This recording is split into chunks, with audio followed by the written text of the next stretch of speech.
बहुत जाम আছে, গাড্ডা আছে সামনে দেখতে পাচ্ছেন। গাড্ডার রাস্তায় সেই জন্য জাম হচ্ছে, গাড্ডার জন্য গাড়ি ভালো করে যেতে পারছে না। ভ্যান রিক্সা সব গাড্ডার মধ্যে উল্টে যাচ্ছে, টোটো উল্টাচ্ছে, ভ্যান খারাপ হচ্ছে, টোটো রাস্তা সব কিছু খারাপ আছে। এই তো পুরো গাড্ডা ফাড্ডা জমে আছে, ধরেন 2-3 মাস থেকেই আছে। এই গাড্ডাগুলো আবার রাবিশ ফাবিশ দিয়ে ভর্তি হয়, আবার এরকমই হয়ে যায়। আবার আমার নাম শাকিল। আর কি এখানে আমরা তো স্থানীয় বাসিন্দা, দীর্ঘদিন দেখে আসছি, না জলে তো রাস্তাটা, না বৃষ্টিতেও রাস্তাতে জল এসে যাচ্ছে। এ তো দায়িত্ব হচ্ছে প্রশাসনের, সত্য কথা বললে দোষ হয়ে যায়।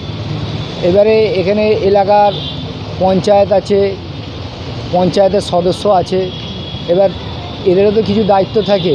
আমাদের এখানে বিধায়ক আছেন, তারও তো দায়িত্ব থাকে। বিগত যে বিধায়ক ছিলেন, আগামী যে বিধায়ক ছিলেন, সে বিধায়কের কাজ তো ভালোই ছিল, কিন্তু ইদানিং দেখা যাচ্ছে রাস্তাঘাটের খুবই সমস্যা পড়ে যাচ্ছে। তাও না, পঞ্চায়েতের থেকে যদি 1.5 দিনের 100 দিনের কাজ বন্ধ করে দিয়েছে।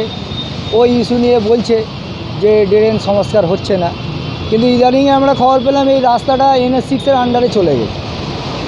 কিন্তু তাহলেও আম মানুষ কি বুঝবে? আম মানুষ তো চাইবে পরিষেবা। এটা সকল প্রশাসনের চেয়ারে যারা বসে আছে দৃষ্টি রাখা উচিত, এটা আমি মনে করি।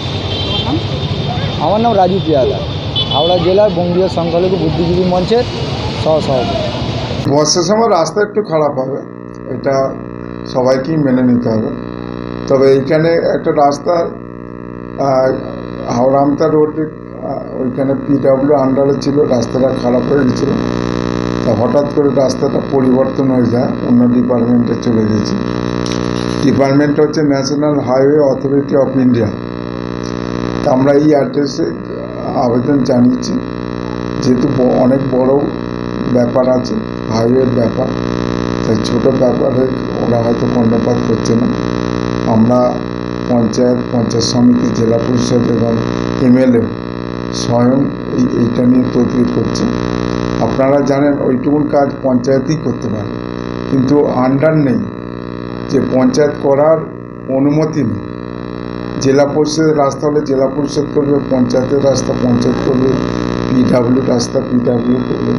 এবং এইটা নতুন করে ন্যাশনাল হাইওয়ে, আপনারা জানেন ন্যাশনাল হাইওয়ে মানে হাই রোড আমরা বলছি। হঠাৎ করে এই চলতি রাস্তায় হয়ে গেছে এবং এইখানে প্রচুর যানবাহন চলাচল করে, সেই অনুপাতে রাস্তা তাড়াতাড়ি খারাপ হয়ে যাচ্ছে।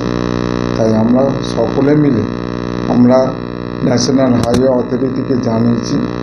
আশা করি আগামী দিনে ওরা যখন রাস্তা করবে ভালোই করে, কারণ বড় কোম্পানি আছে, তো বড় দপ্তর আছে, তারা ভালোই রাস্তা করবে, তো সময়ের অপেক্ষা।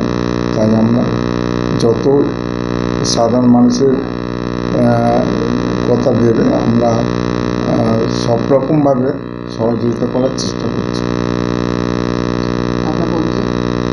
আমি বাঁকড়া 1 নম্বর গ্রাম পঞ্চায়েতের প্রধান। আপনার হোসেন মোল্লা।